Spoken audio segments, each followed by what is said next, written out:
Please be aware that this episode contains some minor microphone issues that were unfortunately unable to be edited out, so apologies for that.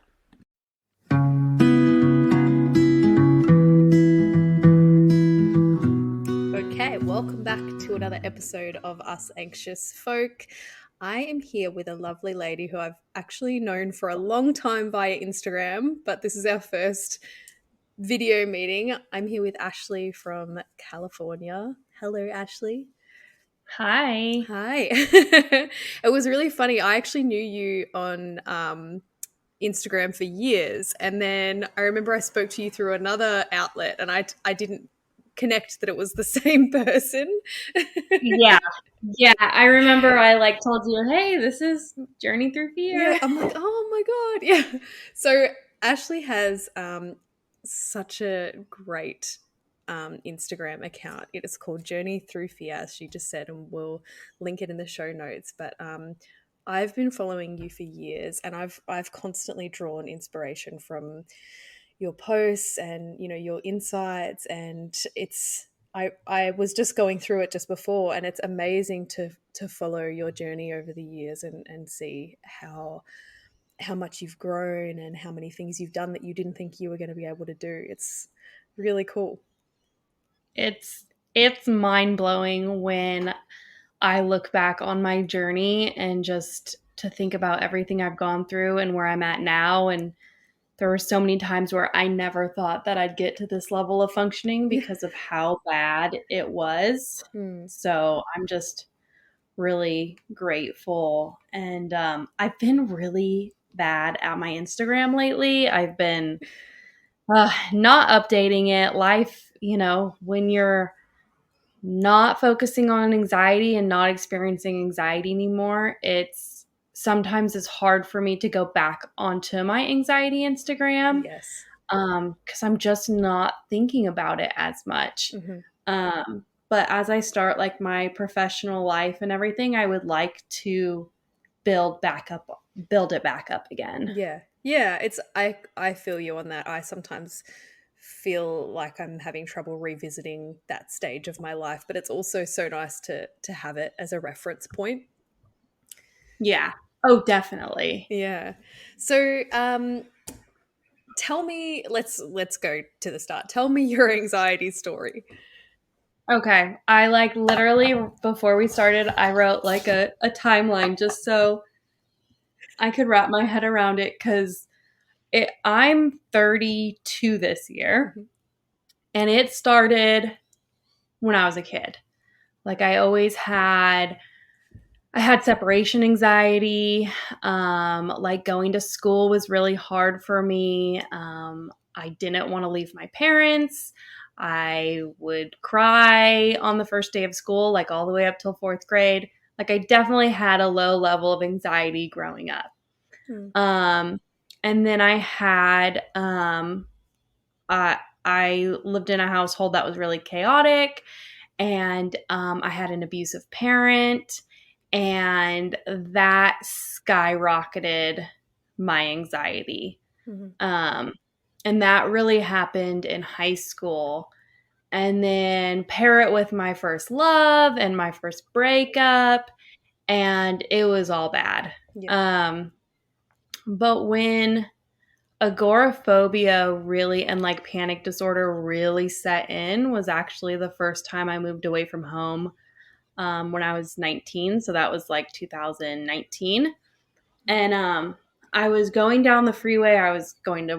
It was my first time living away from home, going to work full time, going to school full time. So my first time in college. And I was driving down the freeway, rushing home, and my heart started beating really fast. I got dizzy. I got hot. I was sweating. And I didn't know what it was. Hmm. And I quickly pulled off the freeway, and my sisters lived near me. So I went to their house, and I called my parents, and they, didn't know what it was. My sister took me to the emergency room, And, because I said like my heart was beating and like I was having chest pain, they took me in really quick.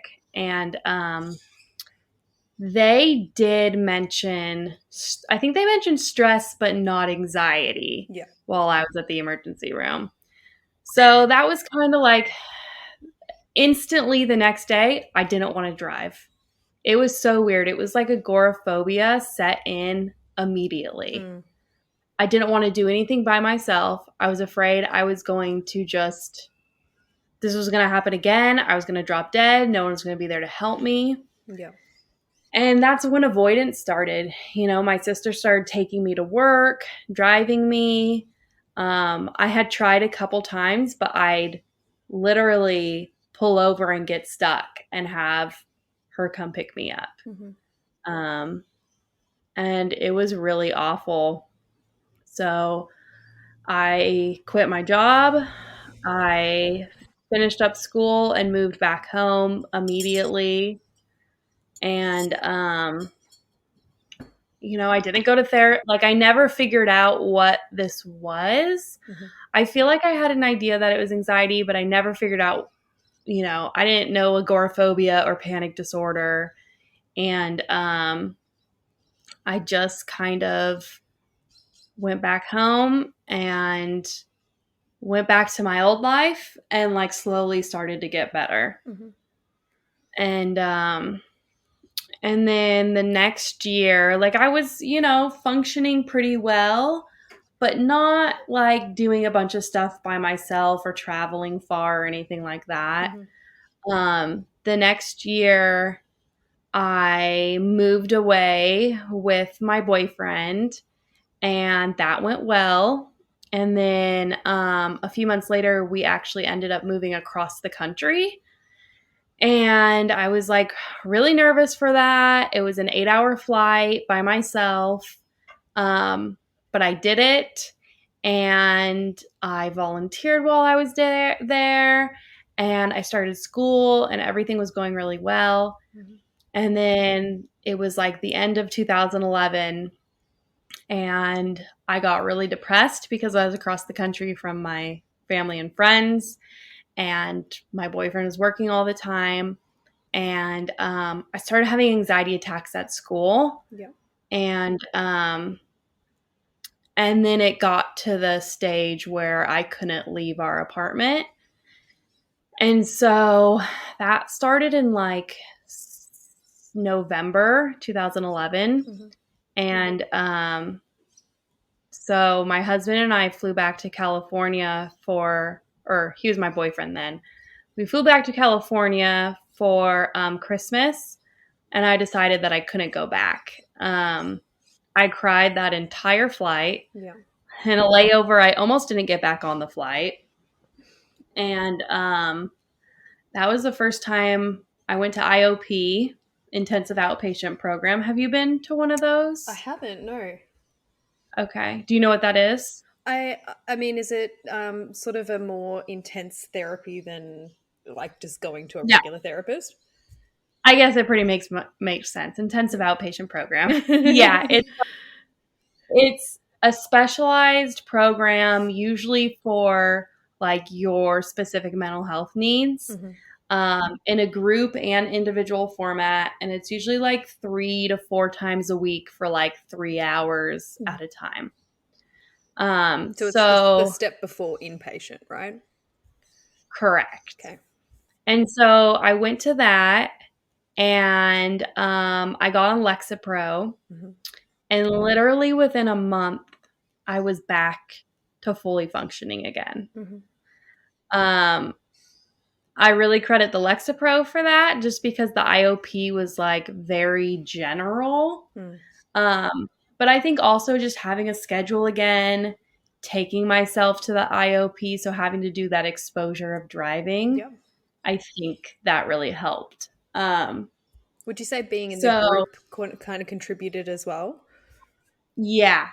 Being in the group, hearing other people's struggles, having a name. Like that's when I was diagnosed with panic disorder and agoraphobia. And just like knowing more about my diagnosis and everything helped. Yeah, for sure. Um, and I was actually able to move back to Maine, and but then my husband got a job in California like a month later, and so we Yeah. yeah, which was really great because we did not want to be there. Yeah.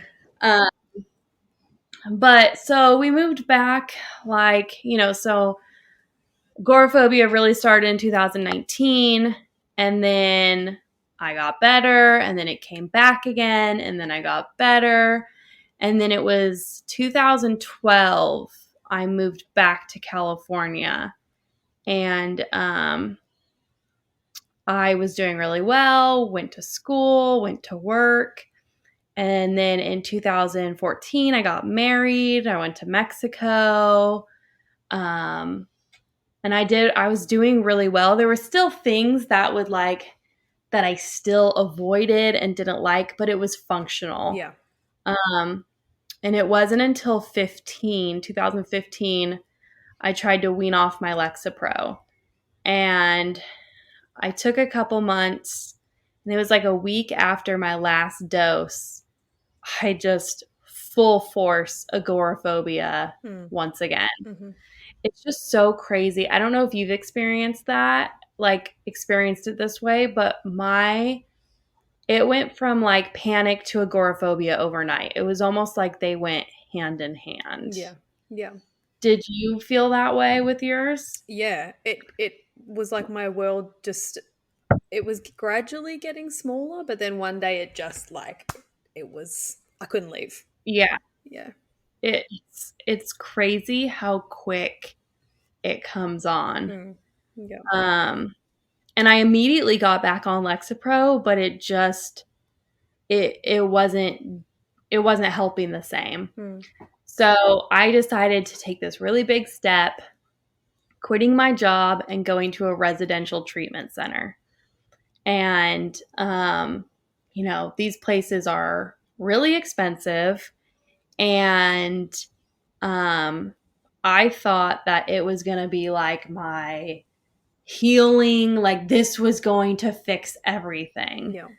I was able to get a scholarship, and my insurance paid for a lot of it. And then they scholarshiped, like, it was ridiculous, like the 15 grand that my insurance didn't cover. Wow. So I barely paid anything. And it was in Malibu, and it was a nice treatment center, but it definitely was not what I was expecting. Mm. I thought I was going to get like a bunch of wellness classes each day, and psychiatry and a therapy appointment every day of the week. Yep. I thought it was just going to be super healing, and it wasn't. Mm-hmm. There was a lot of like drama in the home with the clients, and you got like 2 or 3 classes a day, therapy once a week. Like, it just was not what I expected at all. Mm. And so so like I said, I quit my job, and I had taken a leave that year from my job, but I returned, and then I quit my job to go to the treatment center. So I was having panic attacks, had high anxiety, but I wasn't agoraphobic at this point. Yep. I went to treatment for a week, and my anxiety was getting worse and worse. So I decided this place isn't good for me. Like, I was feeling super homesick. Had a hard time being away from home. So I go back home, and I was probably the most agoraphobic I had ever been. Mm. Usually my agoraphobia, like, I was okay with leaving the house with my husband. And even though I'd still have anxiety, like I could do it. When I got back from Malibu, I had a hard time just walking out the front door. Just getting into the car with my husband, who's my safe person. Mm. I didn't even want him to leave me home alone. Yeah. And like, I was at the worst of the worst. Yeah. And that was at the end of 2015 and into 2016. It was about when our paths crossed, I think. Yeah, so I started Journey Through Fear right before I went into the residential treatment center. Yep. It was like I weaned off Lexapro, anxiety came back, and I was like, I want to document this. I want to have an outlet, and I want to meet other people that are struggling with this. Mm. Um, so coming back, yeah, from Malibu, I was so upset. Like, here I left thinking I'm going to come back a totally changed, healed person. Yep. And I came back totally agoraphobic. Yeah. So your distress levels within Um, yourself would have been so high. yeah, it was awful. And let's see. So that was, yeah. So then in January, so after quitting my job, I also decided I was going to go back to school full time. To get my bachelor's degree. I already had my associates. And so that's kind of what I did. Because of the agoraphobia and having a hard time leaving home, I decided I'm going to do online school so that I feel like I'm doing something Mm. while I can't leave my house. Yep. Um, so I did online school, got a degree in sociology and psychology. And then there was a point during that where I went to IOP again, a different one, but close by. And that one focused on ACT. Acceptance and commitment therapy. Acceptance and commitment therapy. Yep. And that one was hard for me. Acceptance and commitment therapy was really hard for me. Just, they really taught to just kind of like sit with the anxiety and don't do anything. And I'd be It's the like, opposite of what you want to do. yeah. So we do exposures together. So I'd go to one of them was waiting in line. So we went to Starbucks, we were standing in line, and she'd be like, "How anxious are you?" And I'm like, "I'm a 6. What do I do?" Mhm. And she's like, "You do nothing." And I was like, "I need to do something." No, no, you're not going to do anything. And it was just like, I would just get mad because I'd be like, this isn't doing anything. Like, I need to do something. Mm. Um, so I graduated from that. I think it was like I was in it for like 3 months. The most helpful part was that I had to drive an hour and a half to get there. Mhm. So my husband, who's the most supportive person I could ever ask for, I would go to his work. The minute he got off work, he'd get in the car and we would drive the hour and a half to the IOP. He'd wait for me for 3 hours while I was in it. And then I would get back in the car and we'd drive back. Wow. Me driving that was major exposure for me. Mm. And that helped me just getting out of the house, doing that drive. Like, that was a great exposure therapy for me. And then I started making my own charts, which I believe I show on Journey on my Instagram. And I started making exposure therapy charts. I had one for driving. I had one for like going to the grocery store, like just activities.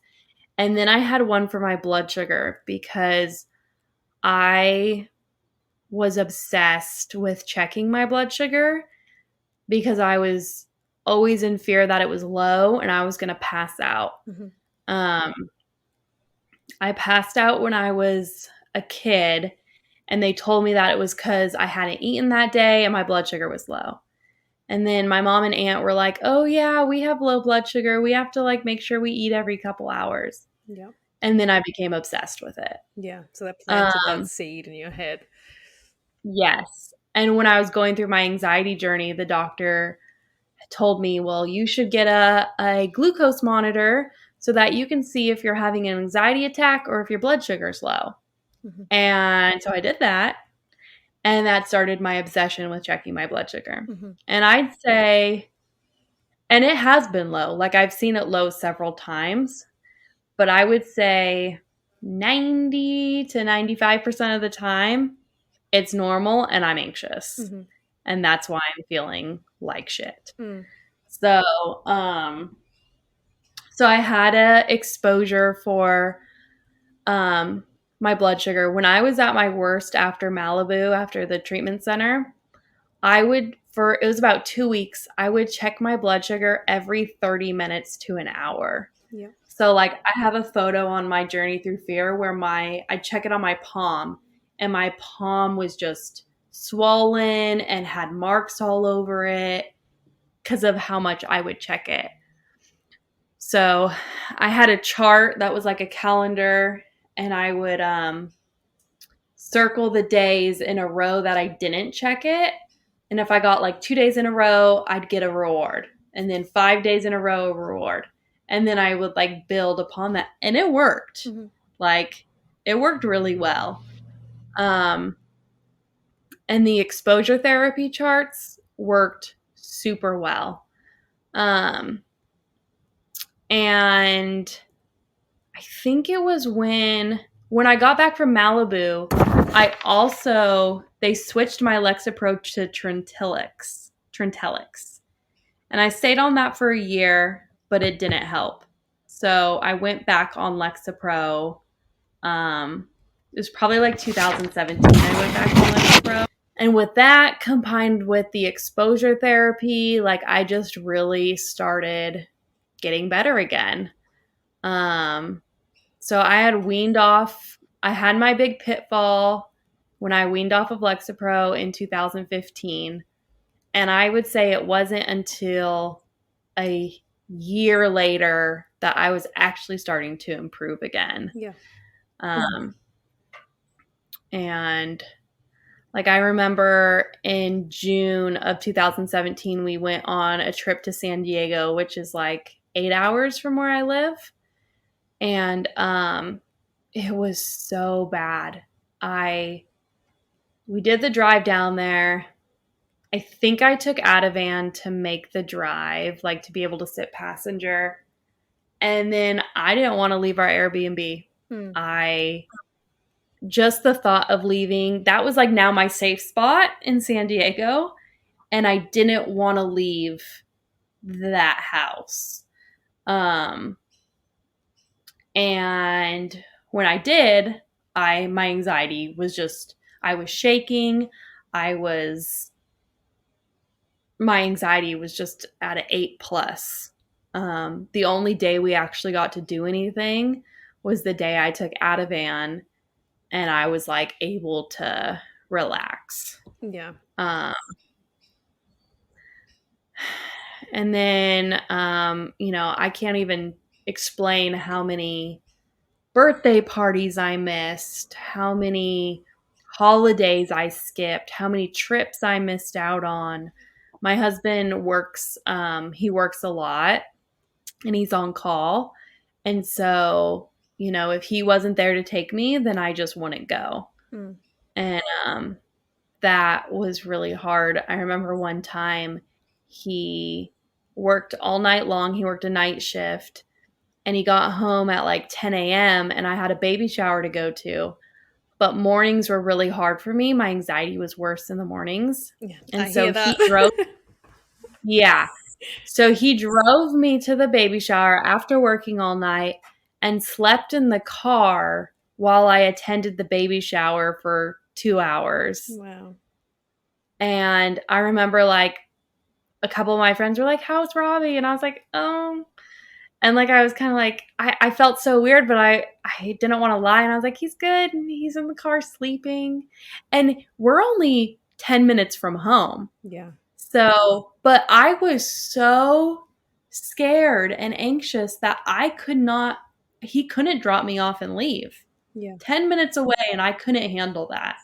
I needed him there so I could escape whenever I felt I needed to. And was the fear there surrounding, like you were saying with the blood sugar, was it a sense of like feeling shaky? What were what was the main concern in those sort of situations?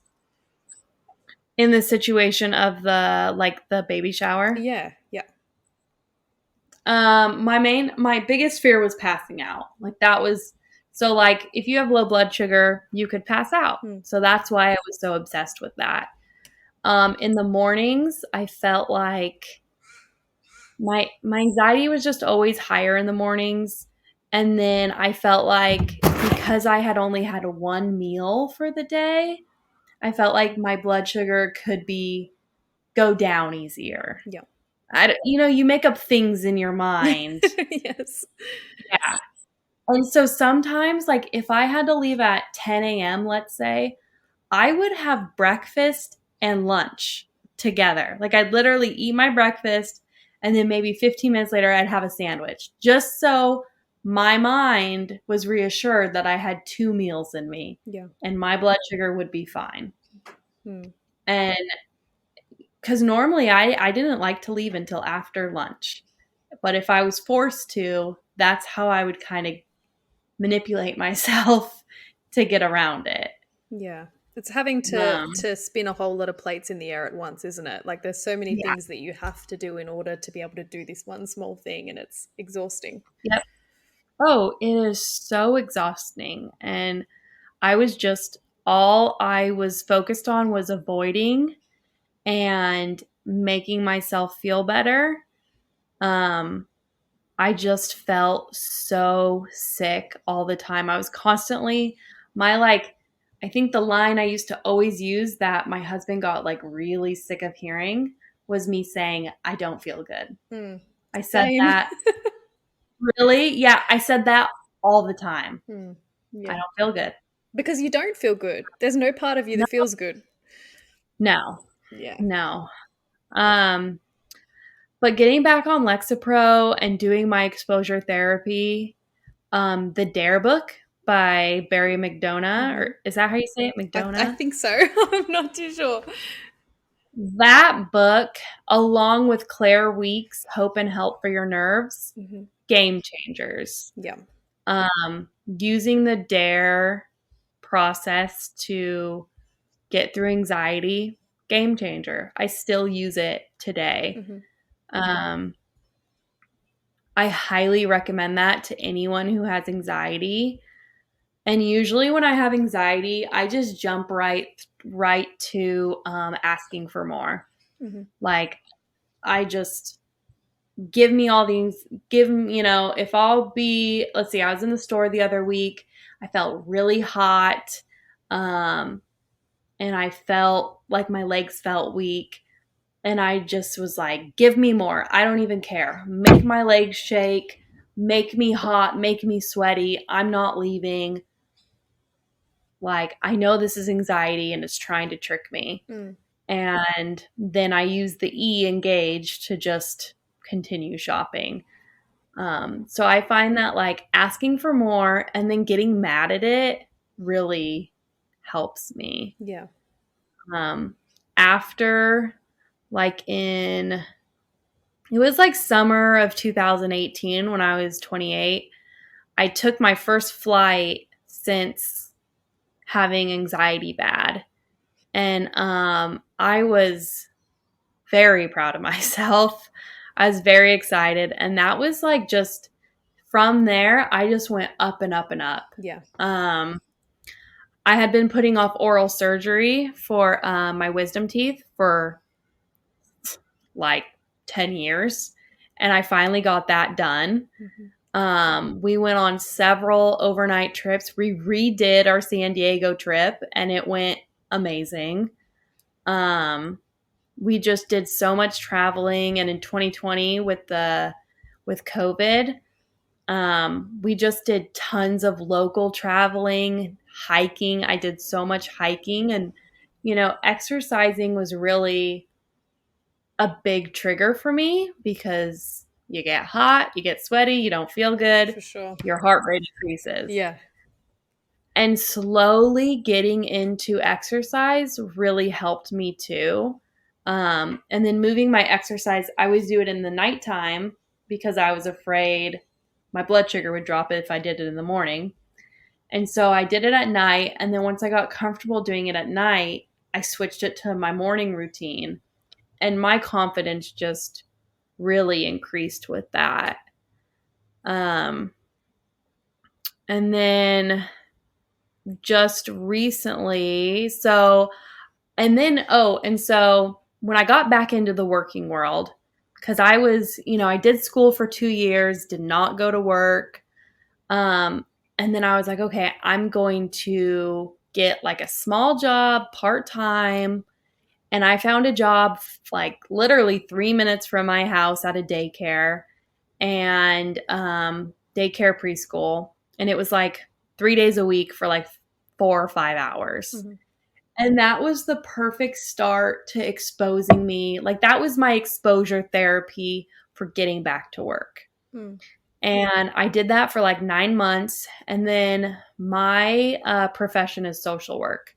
So then after that, I volunteered at a foster care agency. And I did that for like 2 months. And then I started applying to more serious jobs. And I took a full time job with behavioral health in my county. And I mean, it was just, there's natural exposures at work. And I just, again, while I was there, I just improved with each week, with each month. Um, Going to the grocery store used to be really hard for me. And where I worked at this, for behavioral health, I worked for the Peer Center, which was a center that people with mental health issues could come to for wellness classes and peer support. And usually it was people from lower income. So we had like meals there and stuff. So part of my job was grocery shopping for them. And it was crazy because grocery shopping used to be something where I had to do it at night.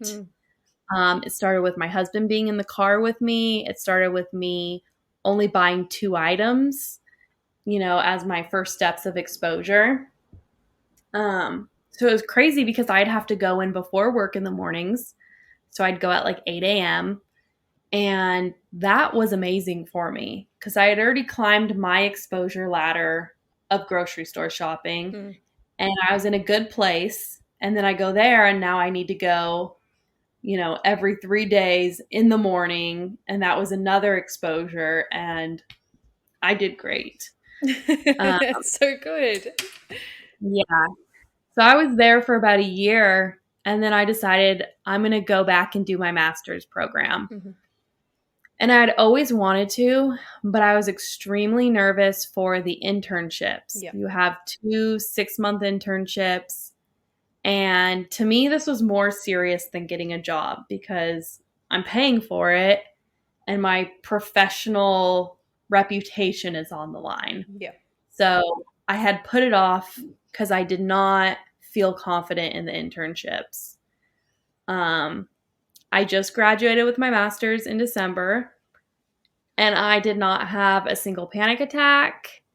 I had no, like, my greatest learning area. Like, I learned the most during my internships and I grew the most during my internships. Um, I did my final internship at Child Protective Services. I don't know what you guys call it in your country. I, Is there an I'm not equivalent? too sure, but I know it as CPS from all the American TV I watch. So yeah. Yeah. So I did my internship at CPS and you're going in, it's a very high stress. There's no schedule. I'd go to work not knowing what I was going to do that day. I had to ride passenger Mhm. and I still was not comfortable riding passenger, but I went there and I faced riding passenger. Um, and we'd drive all over the county. We'd go to strangers' homes. We'd have people very angry at us. Mhm. And that was just, I grew a lot during that. Um, and that was amazing. I have to say, And it's then, incredible to think about, like you being at a baby shower and having to have your husband outside waiting for you, Mhm, to then go to, doing something that is surrounded with trauma and mhm. emotions, and it's so intense, and you are able to cope with that. it's incredible the things that sometimes we can't do for ourselves, but we can put ourselves in that position for someone else. Yeah, definitely. And, I was now doing something that even the average person would have a hard time with. For sure. And and that really reassured me that I was making progress. Mm-hmm. Um, and I graduated in December and I flew to Idaho. So that's my third flight, I believe. So flying is still hard for me. Like, I take Ativan during flights and then I'm totally fine. But it's been hard for me to I see a therapist and I've worked through, me saying like I wish I didn't have to take Ativan for a flight. And to me, being recovered would be not having to take Ativan. And she's like, so many people have a fear of flying and take Ativan, take Valium, take whatever to fly. Yeah. Like that doesn't define your anxiety journey or your recovery. Yeah. So that was really important to me. But it's still frustrating because there was a point in my life where I could fly without it. Um, and maybe I'll get there. Even when I went to my second flight post agoraphobia, we flew down south, and so it was only an hour plane ride. And I took Ativan, did really well. So on the plane ride back, I was like, I don't even need Ativan. And so I didn't take it, but halfway through we hit turbulence and then I needed it. But I feel like that's how I'm going to build up, Yeah. like I'll just wait to take Ativan until like I need it, Mm-hmm. And I think that's how I'll do the exposure with that. Um, but I just got my first career job, like my big girl Yes. job. Yay. It's very exciting. And it's with a mental health agency, and I'm working on my license right now. I have to do about 2.5 years of supervised therapy before I can be a licensed clinical social worker, which is, I could do therapy after that. I can be a therapist. Mm-hmm. And that's my plan. And I really want to work with people with anxiety disorders, panic, agoraphobia, phobias, OCD, eating disorders, Mm-hmm. um, and just really focus on that. Like, I'm definitely passionate about that. And I feel like exposure therapy is not talked about enough. Mm-hmm. Um, and I think that, just kind of facing anxiety and sitting with it and accepting it and you know mainly asking for more of it and just kind of hitting it head on is not it's just not posed as a solution to it. And I think that it's a really big key to healing your anxiety. You just kind of brought up something for me that I was sort of trying to work through it before, when you were talking about acceptance and commitment therapy and going Mm-hmm. to that very expensive treatment center. Mm-hmm. I've found in my experience that going to places where anxiety is treated like an illness, not that I'm saying it's Mm-hmm. not an illness, but where it's treated like an illness, um, it doesn't tend to help. Whereas, you read a book by Claire Weeks, you read Dare, and there's this there's this sense of simplicity about it. Mm-hmm. Like it's not they don't treat it like this illness that you have to treat or manage. They treat it as like you said, like something that you have steps to take. You ask for more of it, you challenge it, you question it. And for me, I think that's the difference between the way that we've traditionally been treating anxiety and the way that we need to start treating anxiety. And so you moving forward with wanting to do therapy, is there is there a way that you would treat anxiety differently for your patients as opposed to the way it was treated for you?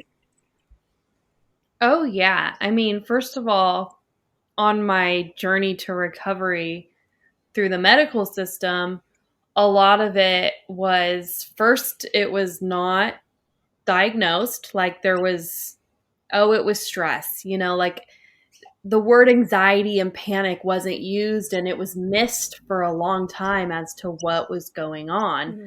I mean, I had so many medical tests done to rule out heart issues and, you know, anything else. Um, and then, like you said, a lot of it was to manage it and medication. Although I'm very, very grateful for Lexapro, I also feel like it was the first line of treatment when I wish that exposure therapy and, like the teaching of Derry McDonough and Claire Weeks was the first route of treatment. Yeah, I And can't agree then more with that. Oh my therapy. God. Yeah. And then, not and then therapy, and then medication to supplement if I needed additional help. Yeah. I feel like, anxiety, depression, and health symptoms are the what's that word? Are the side effects of getting off of medications. So when I try to get off Lexapro, I don't necessarily think it's my anxiety coming back. I think that it's withdrawal. Hmm. And to me, that's just really disappointing that to get off these medications, I have to face increased anxiety. And I probably have to. The way I look at it is that to get off this medication, I have to deal with anxiety not from like my brain, but as a withdrawal symptom. And maybe that withdrawal will last a month, maybe it'll last 2 months, and then I'll get through that and I'll be myself again. But it's like, what are the repercussions of getting through that withdrawal period? Is it going to make my anxiety come back?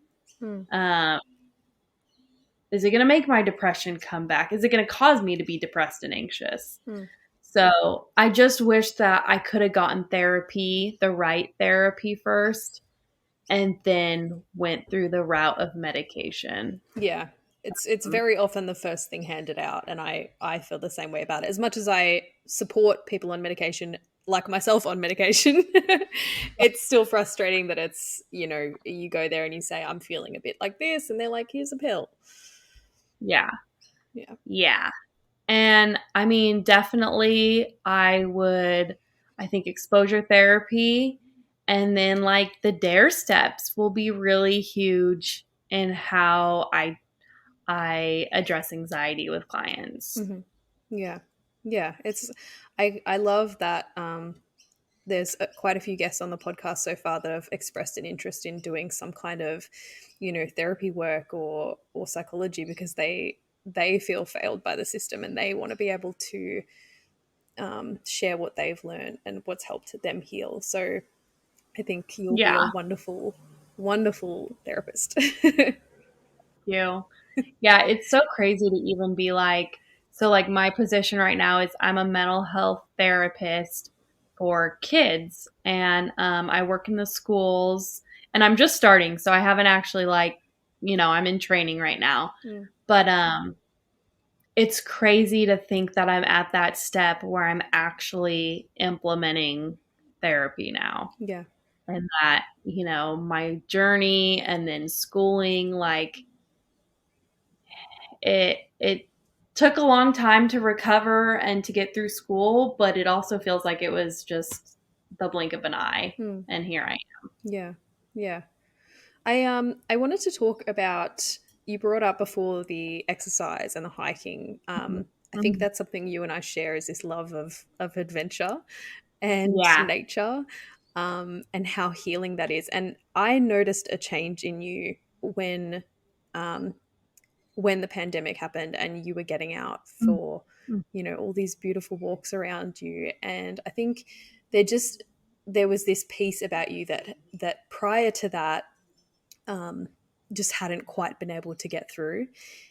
mhm. And so would you sort of prescribe, being outdoors in nature as something that would help? Definitely. With everybody's schedules changed with pretty much everyone's schedules changed with COVID. Mm. And what happened was my husband was working from home a lot more and he had more time off of work. And so I had gotten into exercise before COVID and it just made me feel like I could handle my symptoms better. Um, when my heart rate would be up, when I'd be sweaty, I would know why. It was because I was exercising, and I knew it was going to come down as soon as I stopped. And I also started to feel myself getting stronger, and I felt like I can handle hard things. Like just my confidence in my body being able to handle difficult things began to rise. Mm. So then when my husband was off of work, I I love being out in nature. And so I wanted to start hiking.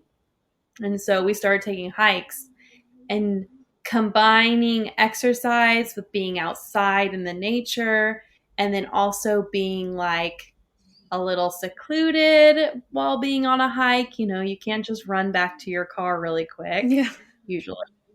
Um, that all combined to just keep raising my confidence in my body and in myself um and so I would definitely, I think that doing I see a lot on Instagram people taking like daily walks and that's part of their exposure therapy and I think that's really huge and I'll definitely have that incorporated into treatment plans. Mm-hmm. Yeah. um, when I am working with kids, because I've worked with kids before, um, taking a walk outside and doing therapy while we're walking and just outside of an office, I've I've seen that to be really helpful. Mm. It gives you a safe place to, like you said, be in your body rather than trying to intellectualize something that you generally feel. You don't necessarily think about. It's not logical, it's not rational, it's feeling. Yeah. Mm. And I mean, I don't know about others, but for me, just feeling the sun on my skin, having the fresh air, the nature sounds, and then just the beautiful colors and scenery around me, like that's just super healing for me. Yeah, you have some epic scenery where you live. Just looking at your Instagram photos, I'm like, oh my god, I want to hike there. Where I live is so gorgeous. I love Northern Yeah, California. beautiful. Yeah. And we just got some land where we live and when I'm out there I just feel peaceful and it's so quiet and I just love it. Mm, mm. I can see that in your when you're speaking about it. Um, Yeah.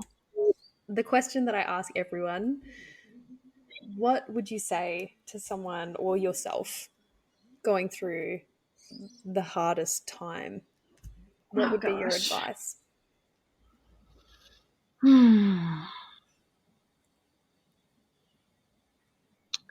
My advice would of course be to not give up. Um I there was so many times I wanted to just give up. Um I definitely just, I didn't want to kill myself, but I didn't want to be alive anymore. Mm, Um and I'm very grateful that I didn't give up. So I would tell someone, don't give up, and that you can make changes. Very small changes add up to really big changes. mm, And I think that if you can just break it down to one day at a time and just do one thing, to just do one thing different, one thing to change your day, one thing to improve and build upon that each day. Um, get some really good books. Get Dare. Get Hope and Help for Your Nerves. Um, just practice, and your mind is very powerful. Your mind got you into agoraphobia. Your mind can get you out. Mm. Um, I really have learned that no situation is permanent. Um, you can change anything, and everything can change, Yeah. good and bad. Yes, the last 2 years And proves that, hey?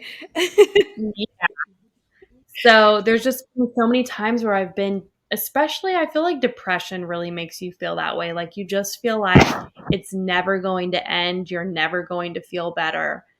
And I've just really learned that there is an end. And by taking action, if I literally just stayed in my bed or stayed on my couch every day, no, like probably not too much is going to change. You have to take some kind of action, the smallest little thing. I don't care if it's waking up 5 minutes earlier, if it's opening your door and closing your door, like just one small action, or just making a goal list. Just making a goal list is something. Like just take action and you will start seeing your life change. Yeah, absolutely. Um, when I started doing exposure therapy for driving, like my first one would be to just go sit in my car. And I think a lot of people see that and are like, that's so dumb. I don't want to do that, you know?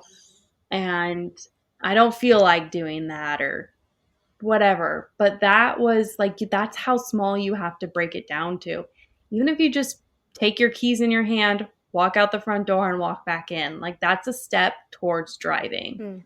And so I think that is just really instrumental in change and moving forward. Yeah, and I will. I mean, I'll link Ashley's Instagram, but I highly recommend going and checking it out because if you are somebody who, you know, likes to know sort of the methodology behind things, I think it really helps to go back through your posts and, because you've posted all of that stuff, you've posted the charts, you've spoken at Mhm. length about exactly what you were doing and the steps that you took, and I think there's some really great insights there about the timeline and how what Mhm. those steps can be and how you can build on those. So absolutely go check out Ashley's Instagram. And yeah, I love your advice, and I'm very grateful that you didn't give up either, because yeah, it's lovely being able to speak to you and to have you working as a therapist in the world and helping people. Thank you. And I think another thing is like, I don't think everybody feels anxious. It's just like sadness, it's like happiness, it's like excitement. Mm. So I never feel like I'm going to get over anxiety because I'm always going to experience anxiety to some degree. Um, and I think that, oh, my mind just went blank. Um, That happens to me a lot. yeah, gotta love that. I think that like even just the other week, my doctor was like, I think you can start, you're wanting to start to try to have a family. Let's start trying to wean off of medication. I weaned down 2.5 milligrams and I was going to wean down again like 2 to 3 weeks later. And I was having a lot of crying spells and my anxiety increased and I was just feeling sad. And I decided that it wasn't the time for me. And I went back to my full dose, and I'm perfectly okay with that. Mhm. I feel like, um, I'm just, it's, it's a part of my journey and I've accepted it. And sorry, I keep blanking.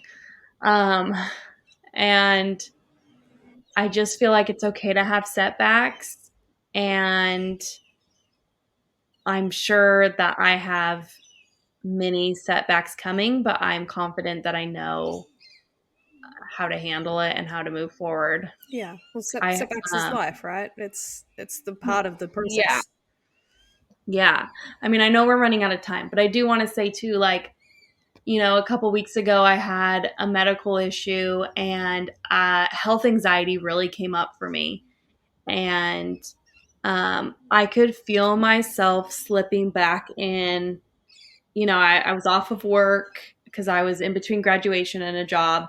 So once again, I was at home 24/7, and I wasn't leaving much, and I was sleeping too much. And then I had this medical thing going on.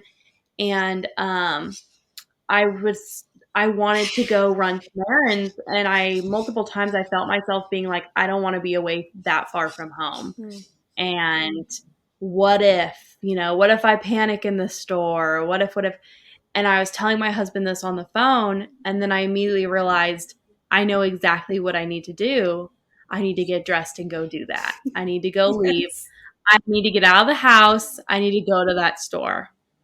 And I did. And it was really helpful. Like, I went to the store and I had a little bit of an anxiety attack. Like, it wasn't a full blown panic attack, but I got hot. I got sweaty. My legs felt weak. I thought about fleeing. And then I told myself, bring it on, make my legs more weak, make me more hot. I don't care. I'm enjoying my shopping and I'm not leaving. And, that's kind of those are the type of setbacks I expect to have. I expect anxiety to rear its head and for me to use my tools and feel confident that I know what I need to do and then get through it. And I think just having that confidence that I can get through it Mm.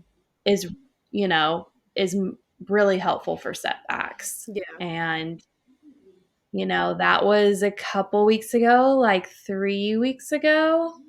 And I'm not having those what if thoughts anymore, or those fears of being too far from home, and I'm working again. And so, I love that awareness where you're like, I know exactly what I need to do, because it's so yeah, true. That happens to me as well, and I'm like, wait a minute, I'm like, I'm doing that thing again. yeah, that's exactly what it is. And it's funny because even my husband can do that now. He's like, well, what you should be doing then. Yeah. And I'm like, oh, shoot, yeah, you're right. But that's I need to that's do such that great thing that I don't. self-awareness. Yeah. So I almost feel like it sucks that we've gone through so much with anxiety, but it's also a blessing because it helps show me what I need to do when I reach those difficult moments in life in the future. Yes, absolutely. There's an extra layer of not just resilience, but like understanding about the way your emotions work, and how to best um, process those emotions, right? That otherwise we wouldn't have had. Yep. And I'll say that I am very grateful for every moment that I've had with anxiety and everything that I've experienced. Hmm. Um, I wouldn't be the person that I am today, and I wouldn't be I I don't even know where I'd be if I didn't have anxiety.